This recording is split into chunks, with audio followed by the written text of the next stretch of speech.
మీరు చూస్తే ఈరోజు పింఛన్లు ఇవ్వడం 63 లక్షల మందికి 4,000, 6,000, 10,000, 15,000 రూపాయలు పింఛనిచ్చే ఏకైక ప్రభుత్వం భారతదేశంలో తెలుగుదేశం ప్రభుత్వం, ఎన్డీఏ ప్రభుత్వం అని చెప్పి విజ్ఞప్తి చేస్తున్నా. ఎక్కడ ఎవరు ఇవ్వడం లేదు. 33,000 కోట్ల రూపాయలు ఖర్చు పెడుతున్నాం.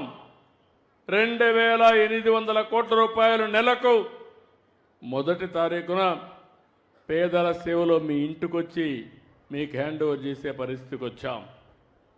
దీపం నేనే పెట్టాను, వంట గ్యాస్ ఇచ్చాం. ఇప్పుడు దీపం 2 కింద 3 సిలిండర్లు మా ఆడబిడ్డలకు ఇస్తున్నానని చెప్పి కూడా నేను మీకు తెలియజేస్తున్నా. అది కూడా కొన్ని ఇబ్బందులు ఉంటాయంటే ఆలోచిస్తున్నాను, ఇంకా ఏమైనా ఇంప్రూవ్ చేయగలుగుతామా? అవసరమైతే 4 నెలలకు ఒకసారి ఎవరైతే సిలిండర్లు తీసుకుంటారో మీ అకౌంట్కే డబ్బులు వేస్తే మీరు ఎప్పుడు కావాలంటే అప్పుడు తీసుకునే వెసులుబాటు మా ఆడబిడ్డలకు ఇస్తామని చెప్పి కూడా విజ్ఞప్తి చేస్తున్నా. అన్నా క్యాంటీన్ పెట్టాం, పేదలకు 5 రూపాయలకే భోజనం పెడుతున్నాం. మెగా డిఎస్ఏ పెట్టాం. ఎవరైతే యువత ఉన్నారో మీ అందరికీ ఉద్యోగాలు ఇప్పించే బాధ్యత నాదని చెప్పాను.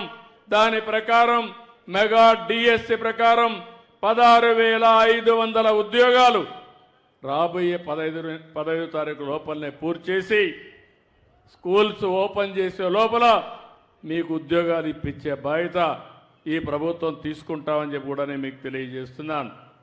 ఇది కాకుండా ఇంకో పక్క అన్నదాతకి 20,000 రూపాయలు ఇస్తా అన్న కష్టాలున్నాయి, ఇబ్బందులున్నాయి. కేంద్రం 6,000 ఇస్తుంది, రాష్ట్రం 14,000 ఇవ్వాలి. 3 విడతల్లో వారిచ్చే డబ్బులకి అదనంగా మనం కూడా